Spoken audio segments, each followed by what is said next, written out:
রে বাকি এত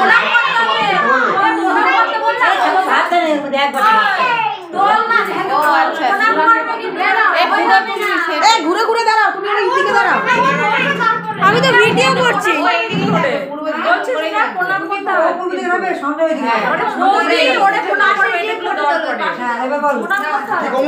আজ থেকে তোমার ভাত কাপড়ের দায়িত্ব নিলাম, আজ থেকে তোমার দায়িত্ব নিলাম, খাওয়া দাওয়া আর মোটাও। তিনবার বলতে হবে তো, সারা জীবন আজ থেকে ভাত কাপড়ের দায়িত্ব দিল, সারা জীবনের ভাত কাপড়ের দায়িত্ব নিলাম।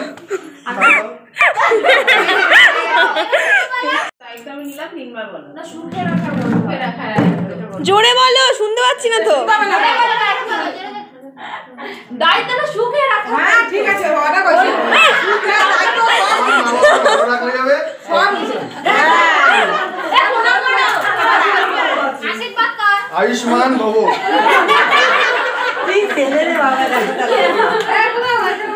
আমি পরীক্ষা দিয়ে এসে তারপর ভাত কাপড়ের রিচুয়ালগুলো দেখলাম, তার জন্য ওই দিকের কোনো ভিডিওর ভয়েস ওভার আমি দিলাম না, যাতে তোমরা পুরো ব্যাপারটা রভাবে এনজয় করতে পারো। তারপর আমরা বউ ভাতের হালকা পাতলা মেনুর খাবার খেতে বসে পড়েছিলাম।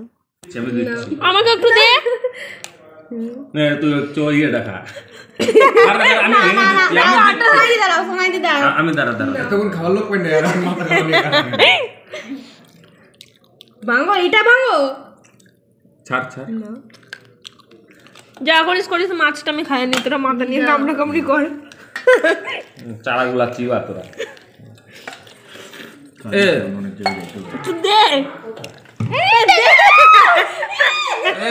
মাছের পেটাটাই পড়ে গেল।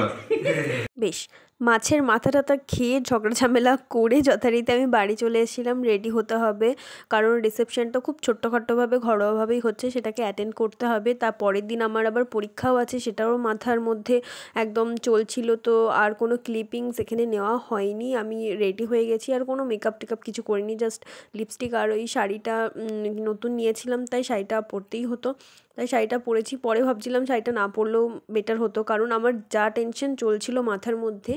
তো যাই হোক, টেনশন বাদ দিয়ে গ্রুম আর ব্রাইডকে তোমরা এখানে দেখে নাও। বিয়ের দিন তো দেখাতে ভুলে গেছিলাম। বাই দ্য ওয়ে, আমাকে কেমন লাগছে কিন্তু জানিও। আমার শাড়ির কালারটা ছিল ডার্ক গ্রিন, আমার ভীষণ পছন্দ হয়েছে, বাবা চুজ করেছিল কালারটা আমার জন্য। আর বাবাই এনেছিল দুটো শাড়ি, আর মায়েরটা ছিল ওয়াইন কালারের। মায়ের শাড়িটাও ভীষণ সুন্দর, দুটোই একই রকমের, একটু ডিফারেন্ট আছে। আর আমার মাকেও কেমন লাগছে জানিও। তো তারপর বউয়ের সাথে অনেকগুলো ক্লিপিংস নিলাম, তারপর স্টার্টার খেতে শুরু করে দিয়েছিলাম, কফি, পকোড়া, ফুচকা, সেগুলোর আর ভিডিও নেওয়া হয়নি। বললাম না, আমার মাথার মধ্যে এত টেনশন চলছিল যে আমি ক্লিপ কী নিয়েছি কি নিইনি আমার নিজেরই মাথায় ছিল না। তো যাই হোক, অনেকক্ষণ বসে গল্প আড্ডা দিয়েছিলাম, কয়েকটা বেশ ছবিও তুলেছিলাম। সে সমস্ত কিছু আমি আমার ইনস্টাগ্রামে বা ফেসবুকে আপলোড করব, তোমরা চাইলে সেখানে গিয়ে চেক আউট করতে পারো। আর তারপর আর কি অনেক হাসি মজাই করেছি। এই করতে করতে 12টা সাড়ে 12টা বেজে গেছিলো। খাবার অ্যারেঞ্জমেন্ট যেখানে হয়েছিল সেখানে গেলাম, গিয়ে দেখলাম কনে যাত্রীরা খেতে বসেছে। তো আবার বউয়ের কাছে চলে এলাম, মানে বউয়ের ওই জায়গাটাতে ব্যাকগ্রাউন্ডটাতে বেশ ভালো ভালো ছবি উঠছিল, তাই আমাদের তো ছবি তোলাটাই ধান্দা। তারপর প্রায় 12:30টার দিকে আমরা খেতে বসেছিলাম।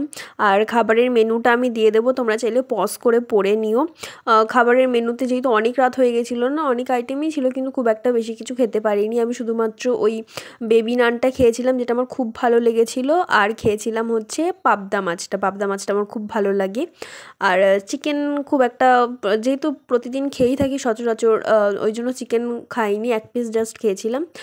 বাট রান্নাগুলো কিন্তু সত্যি খুব ভালো হয়েছিল। আর যদিও এটা কোনো বিয়েবাড়ির রান্নার রিভিউ তো হচ্ছে না, তবুও রান্নাগুলো আমার সত্যি বেশ ভালো লেগেছিলো। আর হালকা পাতলা, মানে পুরো ঘরোয়া রান্না ছিল, এটা বেশ ভালো ব্যাপার লেগেছিলো। তো এটাই ছিল ছোট্টখাট্টো মিনি ভ্লগ রিসেপশনের। তো তোমাদের ভ্লগটা কেমন লাগলো জানিও, ভালো লাগলে অবশ্যই লাইক করো। আর এরকম আরও অনেক মিনি ভ্লগ দেখার জন্য চ্যানেলটা সাবস্ক্রাইব করতে একদম ভুলো না। চলো, দেখা হবে তোমাদের সাথে নেক্সট একটা মিনি ভ্লগে। I hope Saraswati Puja mini ভ্লগে, অথবা অন্য কোনো মিনি ভ্লগে। Till then, tata.